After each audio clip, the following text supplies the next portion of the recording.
বিশ্ব সংবাদে আপনাকে স্বাগত। শুরুতেই জানাবো হাতে পাওয়া সর্বশেষ আন্তর্জাতিক সংবাদের শিরোনাম, পরে বিস্তারিত। জানিয়ে দেব এই মুহূর্তে হাতে পাওয়া সর্বশেষ গুরুত্বপূর্ণ আপডেট আন্তর্জাতিক সংবাদ। ইরান ইসরায়েল ফিলিস্তিনি ত্রিমুখী যুদ্ধ চলছে। শুরুতেই থাকছে ইসরায়েলের কৌশলগত মেরন ঘাঁটিতে 60টি ক্ষেপণাস্ত্র নিক্ষেপ করল হিজবুল্লাহ। বিবৃতিতে বলা হয়েছে ওই ঘাঁটির এয়ার কন্ট্রোল ইউনিটের সদর দপ্তর এবং এয়ার অপারেশনস ডিরেক্টরে কাতিউষা রকেট এবং ক্ষেপণাস্ত্র দিয়ে আঘাত হানা হয়েছে।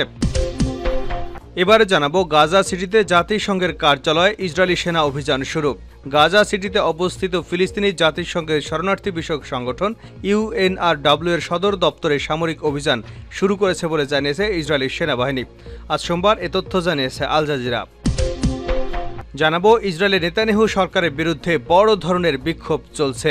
গাজা থেকে জিম্মিদের মুক্ত করতে চুক্তিতে পৌঁছানোর জন্য সরকারের উপর চাপ জোরালো করতে গতকাল রোববার ইসরায়েলের দ্বিতীয় দিনের মতো বিক্ষোভ হয়েছে। বিক্ষোভকারীরা তেল আবিব এবং জেরুজালেমে মিছিল করেছেন। তারা স্লোগান দিয়েছেন, আমরা হাল ছেড়ে দেব না। এদিকে রাশিয়ার বোমারু বিমান ছিনতাইয়ের চেষ্টা ইউক্রেনের। রাশিয়ার পারমাণবিক সক্ষমতা সম্পন্ন একটি TU-22M3 কৌশলগত বোমারু বিমান ছিনতাই করে ইউক্রেনে উড়িয়ে নিয়ে আসার একটি পরিকল্পনা ব্যর্থ করে দেওয়ার দাবি করেছে রাশিয়ার ফেডারেল সিকিউরিটি সার্ভিস। ইউক্রেনের গোয়েন্দা সংস্থা ছিনতাইটি সংঘটিত করার চেষ্টা করেছিল বলে সোমবার FSB জানিয়েছে। এবং সর্বশেষ জানাবো রাফাতে সংঘর্ষে ইসরায়েলি সেনাবাহিনীর মেজর নিহত। গাজার দক্ষিণে রাফা এলাকায় সংঘর্ষ চলাকালে ইসরায়েলি সেনাবাহিনীর একজন মেজর নিহত হয়েছে। দেশটির সেনাবাহিনী তার নিহতের কথা ঘোষণা করেছে। ইসরায়েলি সংবাদ মাধ্যম টাইমস অফ ইসরায়েল এ খবর প্রকাশ করেছে। এতক্ষণ শিরোনাম শুনছিলেন, এবার বিস্তারিত। প্রিয় দর্শক, আপনি যদি এই চ্যানেলে নতুন হয়ে থাকেন, ভিডিওটি দেখতে দেখতে চ্যানেলটি সাবস্ক্রাইব করে আমাদের সঙ্গেই থাকুন। আর এই ভিডিও সম্পর্কে আপনি আপনার মূল্যবান মতামতটি কমেন্ট বক্সে জানিয়ে দিন। আর হ্যাঁ প্রিয় দর্শক, জানিয়ে দিন ভিডিওটি কোথা থেকে দেখছেন। ইসরায়েলের কৌশলগত মেরন ঘাঁটিতে 60টি ক্ষেপণাস্ত্র নিক্ষেপ করল হিজবুল্লাহ। লেবাননের ইসলামী প্রতিরোধ আন্দোলন হিজবুল্লাহ ইহুদিবাদী ইসরায়েলের উত্তরাঞ্চলীয় মেরন সামরিক ঘাঁটি লক্ষ্য করে 60টি ক্ষেপণাস্ত্র নিক্ষেপ করেছে। হিজবুল্লাহ এক বিবৃতিতে জানিয়েছে, ইসরায়েলের উত্তরাঞ্চলীয় জাবাল আল জারমাক এলাকায় অবস্থিত কৌশলগত মেরন ঘাঁটিতে রোববার ওই ক্ষেপণাস্ত্র হামলা চালানো হয়। বিবৃতিতে বলা হয়েছে, ওই ঘাঁটির এয়ার কন্ট্রোল ইউনিটের সদর দপ্তর এবং এয়ার অপারেশনস ডিরেক্টরের কাতিউষা রকেট এবং ক্ষেপণাস্ত্র দিয়ে আঘাত আনা হয়েছে। নিক্ষিপ্ত সমরাস্ত্রগুলো লক্ষ্যবস্তুকে আঘাত এনেছে বলে হিজবুল্লাহ জানিয়েছে।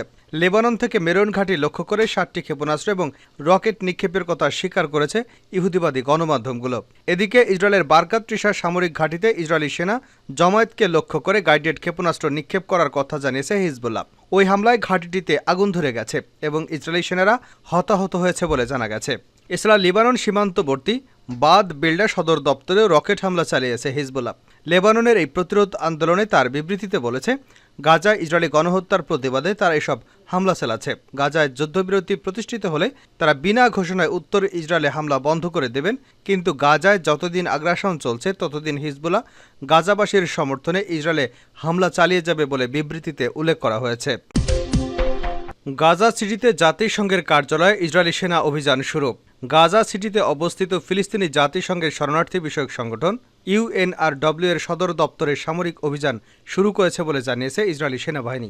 আজ সোমবার এ তথ্য জানিয়েছে আল জাজিরা। ইসরায়েলের দাবি, ফিলিস্তিনি শরণার্থীদের জন্য নিযুক্ত জাতিসংঘের ত্রাণ কার্যক্রম সংস্থার কার্যালয়ের ভিতরে সামরিক সরঞ্জাম রয়েছে এবং এই ভবনে কিছু কক্ষে ফিলিস্তিনি সশস্ত্র বাহিনী হামাস জিম্মিকে আটক রাখে।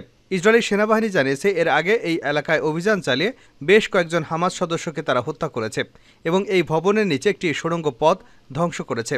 আইডিএফ নিশ্চিত করেছে তারা অভিযান শুরুর আগে সেখান থেকে লাউড স্পিকারে বেসামরিক ব্যক্তিদের সরে যাওয়ার পরামর্শ দিয়েছে। এছাড়া নিরীহ মানুষদের যাতায়াতের সুবিধায় তারা একটি করিডোর চালুর কথা জানিয়েছে। ভোরে হঠাৎ করে ইসরায়েলি বাহিনী এগিয়ে এলে গাজা সিটির পশ্চিমে তাল আল হাওয়া মহল্লায় বড় আকারের বোমাবর্ষণ শুরু হয়, যার ফলে বেশ কিছু পরিবার নিজ বাড়িতে আটকা পড়ে যান। এছাড়া গাজা সিটির পশ্চিমে আর রেমাল মহল্লা সড়কের মোড়ে ফ্লোরিয়া বাণিজ্যিক কমপ্লেক্সের উপরের তলাগুলোতেও বোমা হামলা হয়েছে। ফিলিস্তিনি গণমাধ্যমগুলো জানিয়েছে, ব্যাংক অব ফিলিস্তিনের ভবনেও হামলা হয়েছে। সম্প্রতি ইউএনআরডব্লিউ পরিচালিত একটি স্কুলে হামলা চালিয়েছে ইসরায়েলি বাহিনী। এর আগে গত শনিবার গাজার মধ্যাঞ্চলে নুসিরাত শরণার্থী শিবিরে আল জাওনি বিদ্যালয় হামলার ঘটনা ঘটে। এতে অন্তত ৭৫ জন আহত হয়েছে, নিহত হয়েছে অন্তত ১৬ জন। এরপর রোববার অপর একটি স্কুলেও হামলা চালায় আইডিএফ। হামাস নিয়ন্ত্রিত গাজার বেসামরিক নিরাপত্তা সংক্রান্ত একটি সংস্থা জানিয়েছে, রোববার গাজা নগরীর হোলি ফ্যামিলি বিদ্যালয়ে হামলা চালানো হয়েছে। তবে ইসরায়েলের সামরিক বাহিনী বলছে, গাজা নগরীর ওই বিদ্যালয় প্রাঙ্গণে হামাস যোদ্ধারা লুকিয়েছিলেন। সেই সঙ্গে ওই বিদ্যালয়ে হামাসের জন্য গোপনে অস্ত্র বানানো হতো। ইসরায়েলের নেতানিয়াহু সরকারের বিরুদ্ধে বড় বিক্ষোভ। গাজা থেকে জিম্মিদের মুক্ত করতে চুক্তিতে পৌঁছানোর জন্য সরকারের উপর চাপ জোরালো করতে গতকাল রোববার ইসরায়েলে দ্বিতীয় দিনের মতো বিক্ষোভ হয়েছে। বিক্ষোভকারীরা তেল আবিব ও জেরুজালেমে মিছিল করেছে। তারা স্লোগান দিয়েছে, আমরা হাল ছেড়ে দেব না। গত বছরের 7 অক্টোবর ফিলিস্তিনের স্বাধীনতাকামী সশস্ত্র সংগঠন হামাস ইসরায়েলে হামলা চালায়। জবাবে সেদিনই গাজায় হামলা শুরু করে ইসরায়েল। গতকাল গাজায় চলমান ইসরায়েলি যুদ্ধের 9 মাস পূর্ণ হয়েছে। দিনটিতে ইসরায়েল জুড়ে বড় ধরনের বিক্ষোভ করেছেন ইসরায়েলিরা। গতকাল বিক্ষোভকারীরা গাজায় যুদ্ধবিরতি এবং জিম্মি মুক্তি নিশ্চিত করার জন্য ইসরায়েলি প্রধানমন্ত্রী বেঞ্জামিন নেতানিয়াহুর প্রতি আহ্বান জানিয়েছেন। আর তা সম্ভব না হলে নেতানিয়াহুর পদত্যাগ দাবি করেছেন তারা। গতকাল ইসরায়েলের একটি বড় শহরে বিক্ষোভকারীরা সড়ক অবরোধ করেন। তেল আবিবের সড়ক থেকে বিক্ষোভকারীদের সরিয়ে দিতে পুলিশ জলকামান ব্যবহার করে। গাজায় ফিলিস্তিনি স্বাধীনতাকামী সশস্ত্র সংগঠন হামাসের কাছে জিম্মি থাকা ইসরায়েলি নাগরিকদের অনেক স্বজনও বিক্ষোভে অংশগ্রহণ করেন। তাদের আশঙ্কা, গাজায় এখন যারা জিম্মি আছেন তাদের ফেরানোর জন্য কোনো ব্যবস্থা নিচ্ছে না নেতানিয়াহু কর্তৃপক্ষ। ইসরায়েল বলছে, গাজায় এখনও আটক আছে 116 জন। ইসরায়েলি সেনাবাহিনীর দাবি 42 জন জিম্মি মারা গেছে। তেল আবিবে বিক্ষোভে যোগ দিয়েছিল 57 বছর বয়সী অলি নাভিব। তিনি বলেন, জনগণের ভাবনাকে সরকার পরোয়া করে না। আমাদের বোন ভাইদের গাজা থেকে ফিরিয়ে আনার জন্য তারা কিছুই করছে না। রাশিয়ার বোমারু বিমান ছিনতাইয়ের চেষ্টা ইউক্রেনের। রাশিয়ার পারমাণবিক সক্ষমতা সম্পন্ন একটি Tu-22M3 কৌশলগত বোমারু বিমান ছিনতাই করে ইউক্রেনে উড়িয়ে নিয়ে যাওয়ার একটি পরিকল্পনা ব্যর্থ করে দেওয়ার দাবি করেছে রাশিয়ার ফেডারেল সিকিউরিটি সার্ভিস।